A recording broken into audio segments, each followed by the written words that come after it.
praktek di rumah aja, jangan kemana-mana ya. Selalu jaga kesehatan dan selalu istirahat. Assalamualaikum warahmatullahi wabarakatuh. Ya, saya Kurniawan Ramadan. Di sini saya akan menjelaskan definisi dan jenis cara membuat citasi dan catatan kaki dalam etika penulisan ilmiah. Ada yang tahu cara membuat citasi? Ada yang tahu citasi itu dan catatan kaki itu apa? Nah, untuk citasi itu biasa kita tahu istilahnya itu daftar pustaka. Ya, banyak yang tahu memang. Nah, arti kata daftar pustaka itu. Istilah lain dari daftar pustaka itu yaitu citasi ya. Mungkin banyak orang yang tidak begitu tahu atau tidak begitu fenomenal ya. Dan untuk catatan kaki itu adalah footnote. Nah, mungkin ada yang tahu footnote itu. Nah, banyak yang orang tahu itu footnote ada di Microsoft Word. Nah, kalau ini footnote ini ada di setiap hmm, buku, setiap lembarnya itu ada footnote bawahnya yaitu nama pengarang dan bla bla bla dan lanjutannya itu ya. Mungkin banyak yang melihat di buku-buku ya, di grup ya.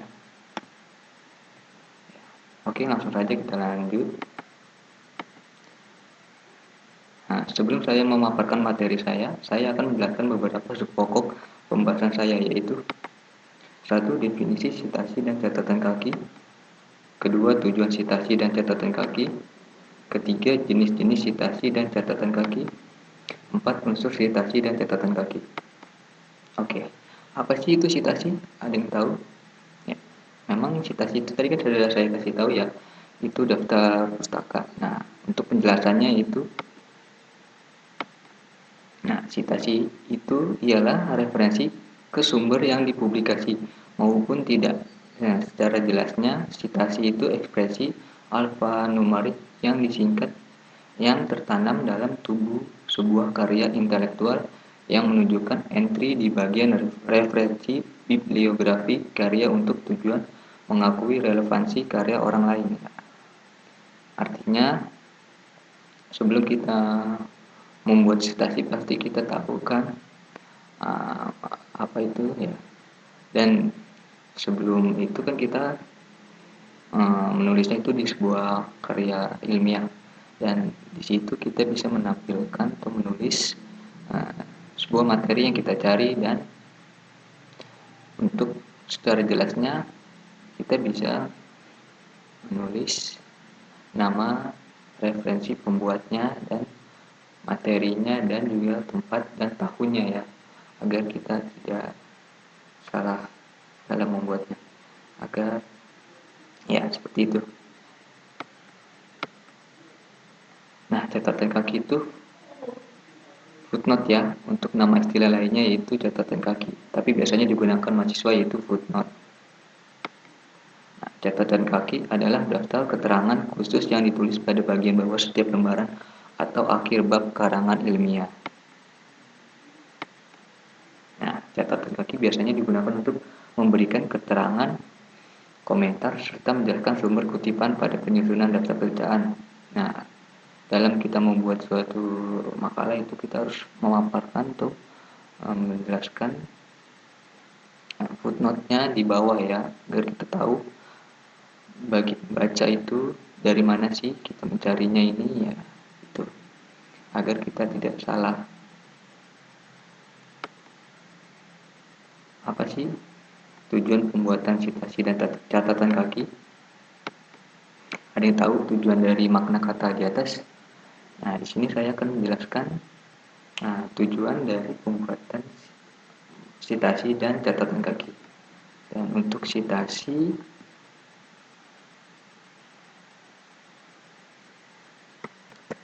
nah saya ada saya akan menjelaskan tujuan dari citasi dahulu ya, yaitu satu, untuk menghindari plagiarisme dan meningkatkan kejujuran. Kedua, untuk memungkinkan pembaca menentukan secara independen apakah bahasan yang diferensikan mendukung argumen penulis melalui klaimnya ya. Nah, Ketiga, untuk membantu pembaca mengukur kekuatan dan validitas materi yang telah digunakan penulis. Dan untuk catatan kaki, itu satu, menyatakan penghargaan pada karya atau data yang diterima orang lain. Kedua, memenuhi kode etik yang berlaku sebagai penghargaan pada orang lain. Ketiga, mendukung keabsahan penemuan atau penyataan penulisan yang tercantum pada teks atau sebagai petunjuk. 4. Referensi silang, yakni petunjuk yang menyatakan bagian mana atau halaman berapa hal yang sama dibahas dalam tulisannya. Seperti itu. Nah, jadi kalian sudah tahu ya apa aja tujuan pembuatan citasi dan catatan kaki. Nah, untuk jenis-jenis citasi dan catatan kaki, yaitu untuk jenis citasi dan catatan kaki saya akan memberikan sedikit info yang saya tahu. Ada 3 jenis citasi yang harus kalian ketahui, yaitu 1. Gaya apa. Nah, apa itu singkatan dari American Psychological Association, digunakan dalam bidang pendidikan, psikologi, dan ilmu pengetahuan. Kedua, gaya MLA, yaitu Modern Language Association, digunakan dalam bidang humaniora. Ketiga, gaya Chicago atau Turabia, umumnya digunakan dalam bisnis, sejarah, dan seni rupa.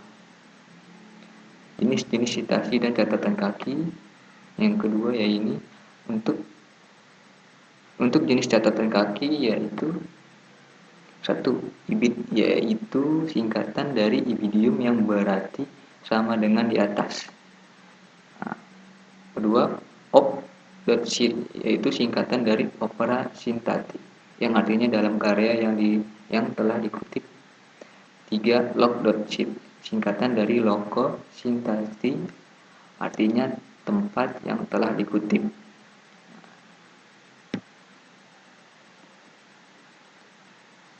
Nah, untuk contohnya itu, contoh untuk dari ibid, opsheet, dan log.sheet saya akan jelaskan di sini ya dengan saya ketik. Oke, lanjut. Nah, ini contohnya ya, ini nama yang dimaksud dari ibid, op.kit, log.kit. Ini ya contohnya. Nih contohnya ya seperti ini. Janet Holmes itu namanya, dan an introduction social linguistics itu materinya.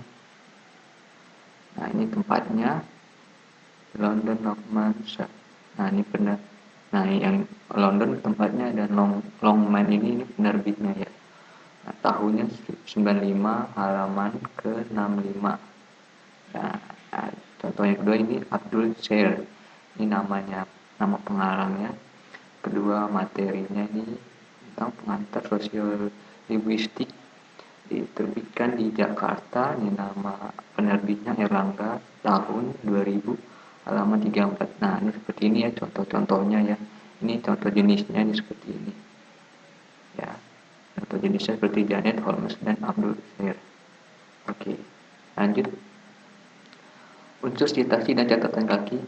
Nah, untuk citasi ada 5, yaitu 1. Informasi kepengarangan. 2. Judul. Ketiga, nama penerbit dan tempat penerbit. 4. Tanggal atau tahun publikasi.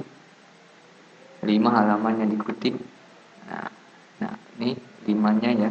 Ini 5 untuk unsurnya nih. Unsur citasi ada 5 ya. Untuk catatan kaki ada 2 yang membedakan ya. Itu 1, dalam buku. Misalkan tidak kelihatan ya.